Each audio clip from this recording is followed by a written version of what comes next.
Hi friends, my name is Asim Jain and I am a software architect.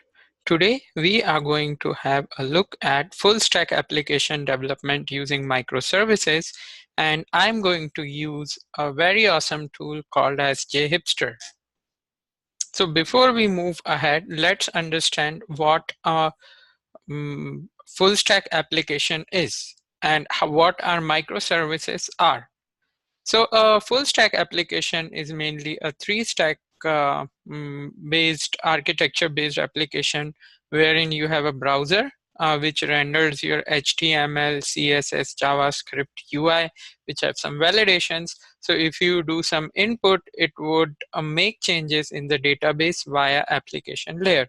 So three-tier is your data, which is most important in any application. So you have a data layer, then the application layer, which serves the logic of retrieving data and security and stuff like that. And then finally your UI, which means the user interface layer, which is the web browser. In mid-2000s, LAMP was a stack wherein people were using Linux servers, installing Apache on it by using the free MySQL database and PHP to spin up quick full-stack apps.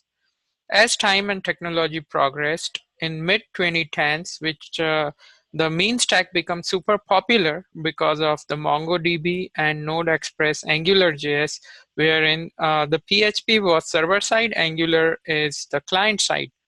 So the entire page doesn't get generated at the server and then transported to the browser. Rather, most of the logic is there. Only the data which is required is being fetched through the REST APIs and then it is being displayed. So what JHipster is? So JHipster is something which helps you to create rapid application by using Java stack, which means you can generate quickly Java boot REST APIs with Angular or React, and then you can pick database of your choice. It gives you the Docker support, it gives you the microservice support, it gives you registry and whatnot. So we are going to look ahead. I'm really excited for this. So JHipster is a free and open source application generator used to quickly develop modern web application and microservices using Angular and React, JavaScript library, and Spring framework. So what are microservices? So microservices means just imagine a statue and someone, the face artist is working on the face and the other artist, someone is smoothing it, someone is putting a coat on the painting, and different people are trying to work on different part altogether. So sometimes it becomes complicated because it's one big monolithic statue, and a lot of people working together might step on each other's shoes. Yes, that's a code, but that really happens during the development. Now you can create them as microservices, which means that a lag can be created separately and they can be tested separately. If they are strong, they can be put, or it's like a plug and play thing, so they can be replaced. Otherwise, if in a statue, if lag is weak somehow, and then statue might fall down, which will impact the entire statue to get cracked. The face might get cracked. So they are tightly coupled and linked with each other. Here you see that everything is a microservice in itself. They can be created and tested for the quality separately, and at last they can work together. So the assembling part would be easy, and since it's plug and play, if you don't like the face, you just change the face. It's as simple as that. It's not a big piece that you have to live without a face which you don't like. Well, that's a joke, but yeah, that can be achieved in microservices. So here is the typical architectural diagram for microservice, wherein you have a client, and client is calling the API gateways. We have identity provider, which means the authentication will happen for the user, and if user has the permission from the UI, it will call the API gateway, and the respective service can be called. So in this, when I give the live example, I would say you don't have to mix each thing in a big code base. You can divide and rule or divide and conquer. Like a company needs hiring, a company needs a blog, a company has a calendar of the event, and company has a core logic. So these all four can be separated out instead of putting them together. So if you need to do some updates on the blog website, you can just take that down, you take that up, you can change that service, change the language, but other three would be unimpacted. So they don't step on each other toes, and they're pretty independent. They can be discovered once the service is up. It can be discovered and then it can connect to the UI automatically. So we'll see all that in the upcoming in some time, how these things are getting connected. So here the CDN, I don't want to complicate this, but apart from the microservices API, you will have the static contents put on Akamai like any CDN, which will make the caching of the static resources and loading of the things faster. Now, in the JHipster, whatever I am going to show you as part of this, what we are going to see is that the browser is going to talk to a tariff, which is a reverse proxy. So you have a layer between your gateway and the browser, which will then call gateway, and gateway is the application which will have the Angular code or the UI related code with security.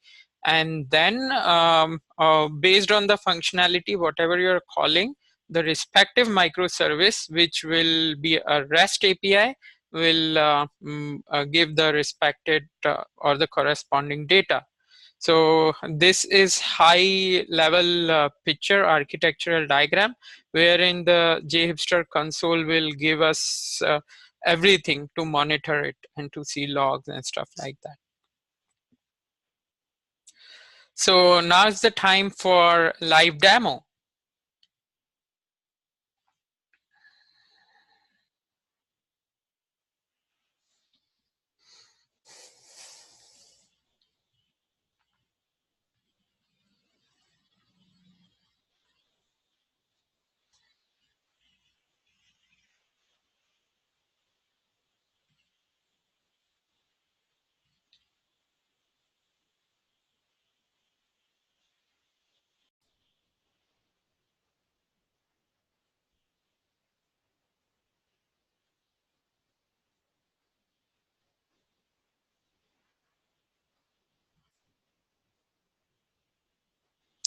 Hi, so now let's run this. So what we are going to do is on the JHipster, you will find all these resources. I'm going to follow the same thing for this tutorial. So I will share this link in my video, and then you can go and read more about it. So first thing for a microservice is a registry, which means that if there are several services, how they will be discovered, or how they will be configured, or how they will know about each other, or how your application will know about all of these. So this is taken care by the JHipster registry. So before I go that route, let me tell you that this is my folder, which is JHipster. It has a project called as registry. Then it has a project small application called as gateway. So gateway, you can imagine that is the UI part or the face of the application behind which there are several microservices. So your web application front UI is gateway. So the request will come to the gateway, then it would be routed towards the respective or the corresponding microservice to get the data. So I have created a core microservice and the events microservice. And in the live demo, we are going to create a blog microservice, and that's what we are going to look at that in a moment. So before we do that, let's see at this. So there are current instances of the gateway which is running and registered, and the core microservice which is running. So let's see here. This is our gateway application. So JHipster provides or does all the heavy lifting for us, which means it would create your Angular code, your controllers, your configurations, your CSS. Then it also takes care of your protractor or end-to-end test cases, the Java test cases, a lot of things at the foundation for which you need a lot of time and configuration to test that out. The basic thing or the foundation is ready. So now the developer can just focus on the business logic to take it to the next level. That's how. So if you go here, you see that the user management is already there. So let's try to log in as the admin over here. So admin is the user ID and admin is the password. Then I go here, I see one thing, and then I go to gateway. So this gateway tells me that there is currently only one microservice which is running on port 8082. So as a part of this live demo, we are going to quickly create a service which is called as blog microservice. So I would say blog MS means microservice. So as I do it, you guys can also see it and learn. Feel free to ask for any question. So JHipster is very cool and rapid to do that. It's more like configuration based. So it would start asking us questions, and based on the answer, it will generate. So monolithic app will have the simple project wherein everything is at one place. Microservice is something wherein your UI can be somewhere else, but the code is divided in smaller services, which will be consumed by the gateway application, which I've already created just to, taking just for the interest of time that in the demo I've created it. So right now we are creating a microservice application. We can name it as blog microservice. Then we can run it in 8081. Default is com.premasim, which is my website, premasim.com. We are going to use JHipster Registry, which means as soon as this microservice will be up, this can be discovered, detected, and we can automatically see it in the registry. And from the UI, we can start working on that. So let's go ahead. We'll use JSON Web Token. And then we'll go with the SQL, like any type of this databases, which are SQL databases. And in production, we'll use MySQL. For development, we'll use H2. So it gives a lot of options, and you can pick anything. Since there are distributed, like multiple instances could be there. Let's say Hazelcast for distributed cache. We can do Hibernate. We can do Maven. So the beautiful thing is it will have everything, all the dependencies and all the build tasks and everything, in the Maven wrapper generated. So you don't have to do a lot of hard work and hours of effort in doing that. So that will be out of box. You can do all of these as well, but just for the case, like the simplicity, we'll just skip that. Internationalization also we are going to skip, and we can have these tests. That is fine. It will generate in a blink of eye.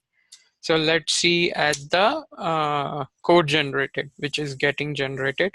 So our first microservice, the blog microservice, will be up within 2 minutes. It will be up and running. So let's see. Meanwhile, the code is getting generated. This is the backend code, which has all the test cases, all Hibernate configuration, and JHipster uses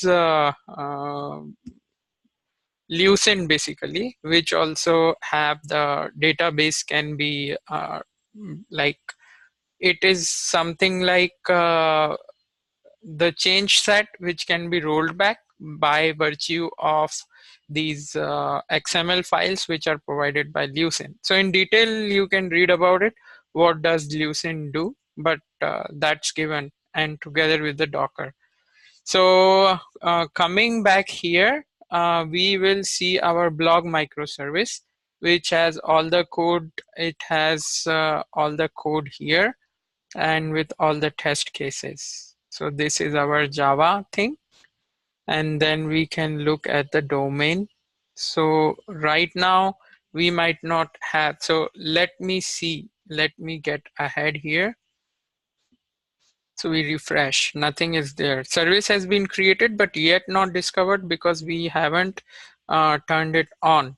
So first thing is in our gateway app, I have a block. And if I try to create a block with the name microservice, this is my body, author is Asim. Let me click here, the developer toolbar. Cool, network tab. As soon as I hit app, it says the blog API is not up and running. So I have created the entity like the UI part upfront, but this microservice was not there. So we were giving error. So let's turn on our microservice real quick. So it's MV and wrapper. Now, as it would take some time, as soon as it would be up, our things are smart that it will detect it. So let me open it here. So since this is starting, this is a cool way of showing the progress. I like it. So let it get run. Once it's get run, we'll try to save and this should get saved. So I am putting it here. I'm refreshing it. It's not still been shown up yet. So let's wait for a while. Let's see in the browser console what's happening. So still it is running. So once this is up, it will tell you which port it is running and if it is ready to be consumed. That way we'll get to know that our microservice is running. Cool. I told you now on port 81, it also provides the external port. So anyone on this lane can, in this network can hit it using this IP.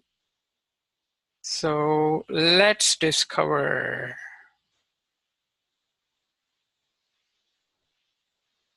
Cool. So our microservice is now up. You see, we haven't done anything, but this was smart enough. So I can have 10 microservices.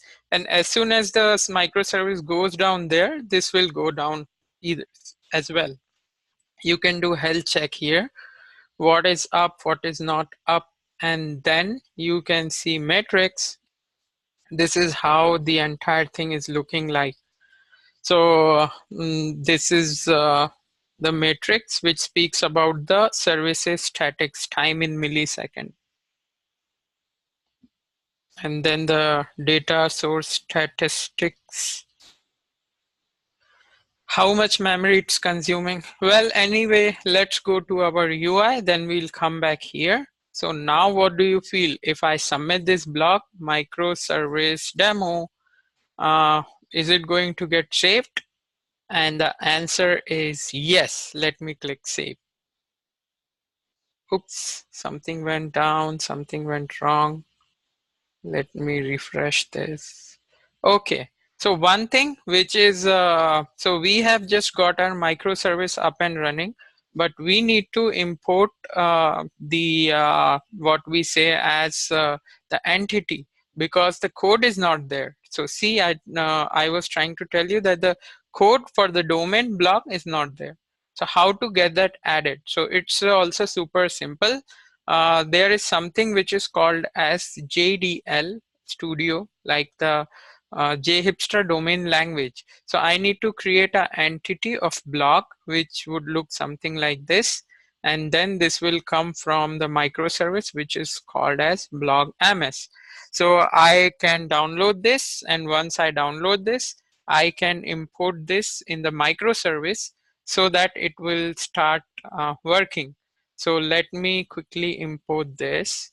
So we'll say JHipster import JDL, and then it's in this folder. So this is how our JDL would start creating the model. JHipster. Cool. So this is running. This is installing the stuff. Then it is running liquid-based change set or change log. It has created the domain for the blog.java and the backend courses relative stuff for this. So all this code has been generated. So let's see if we really get the thing here. See, now we get this blog.java, which is kind of cool. So let's run this. So once this will run, and now if we will try to add our blog thing, this would get added. So just now, so quickly we were able to generate a service, a microservice, and we were able to integrate it in the full stack app, and we were able to make it run. Isn't it wonderful? So I'll show you this 200 as soon as the service is up. We can just check for the health, so we'll know when to hit it. In the gateway, refresh.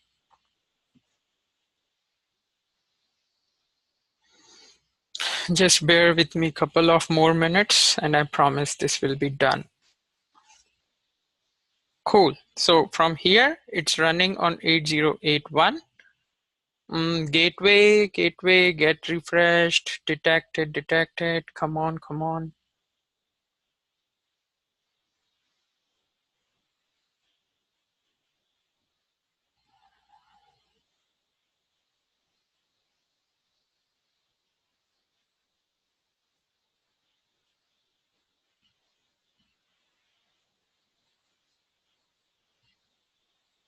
Cool. So now our blog is up. Let's say this is the successful body saved in microservice and save.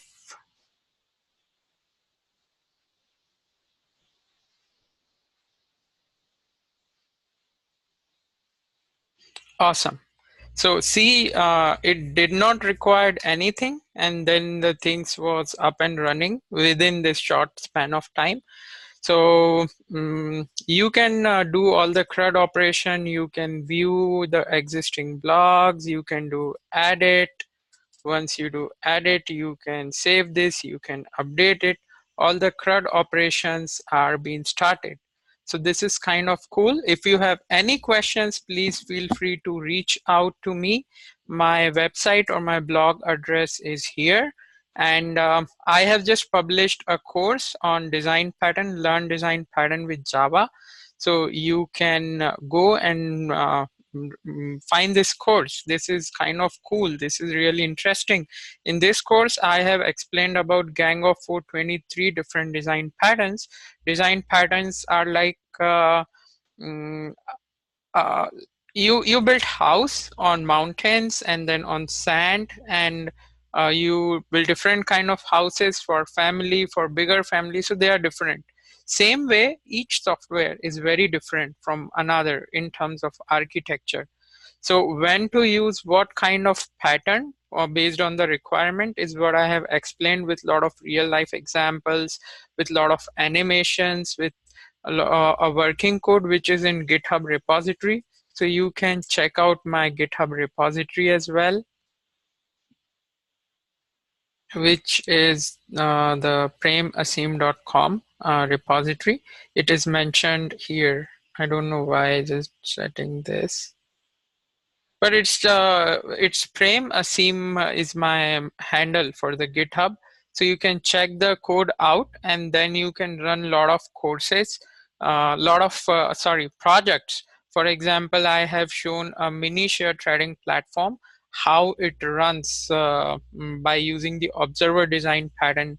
Then I have explained with the example of ATC, air traffic controller, as mediator design pattern, that how different flights, they don't talk to each other, but there is a mediator, which is ATC, air traffic controller, which established the communication between them.